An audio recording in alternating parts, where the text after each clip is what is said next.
kalmado ang bunganga. Beep, beep, beep, beep, beep. Ang tagalupa na viral ang mukha. Bip, bip, bip, bip, bip. Bumibip, bip, bip, bip, bip, bip, bip, bip, bip, bip, bip na ba? Ang lahat! Martian! Beep, beep, beep, beep. Enrico Pañero! Bip, bip, bip, bip, bip. Beep, beep, beep, Bip, bip, bip, bip, bip. Bip, bip, bip, bip, bip. Ito na ang 101.1 Yes FM Balitang Oy, sa mga Yes Pre natin, ayan, nabalitaan nyo ba yung pagtaas ng parking fee sa NAIA? Yung naging 2 hours 50 pesos na.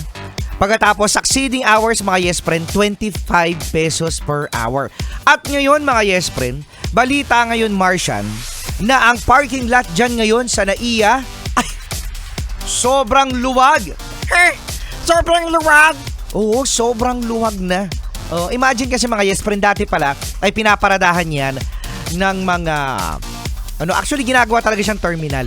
Oo, na para mahanggat wala pa siguro na biyahe, yung iba mga tsuper, ang ginagawa ay nagpa-park muna doon. Oo, no? Yung iba naman ay ginagawa ay ino-overnight na. And speaking of overnight, mga Yes Friend, parang may forever na nagpa-parking sa NAIA. Bakit nangyari yan? Kasi mga Yes Friend, imagine 20 pala na sasakyan ang nakita sa NAIA terminal, mga Yes Friend, na hindi kinukuha. Hala, nakakatakot. Oo, abandoned cars, ika nga mga Yes Friend. At eto na nga, no? Nagbigay nga ng palugit ang mga otoridad sa NAIA parking na kung hindi kukunin ng mga may-ari ang sasakyan na maalikabok na, o yung iba parang halos na flat na, mga Yes Friend, ang gulong, i-impound daw ito, no? At kukumpiskahin. At mga Yes Friend, eto na nga, meron nga nagparamdam na 4 na may-ari ng sasakyan na naabandon na sa parking at humihingi sila ng discount. Kasi imagine mga Yes Friend, walang nakakaalam kung gaano katagal nila iniwan ang parking, ang kanilang sasakyan doon mismo sa NAIA parking. So ngayon, no, ang isa sa mga rason daw mga Yes Friend ay nakalimutan. Nakalimutan na nandun pala yung sasakyan nila nung umuwi sila sa probinsya. Grabe naman yan. Oo.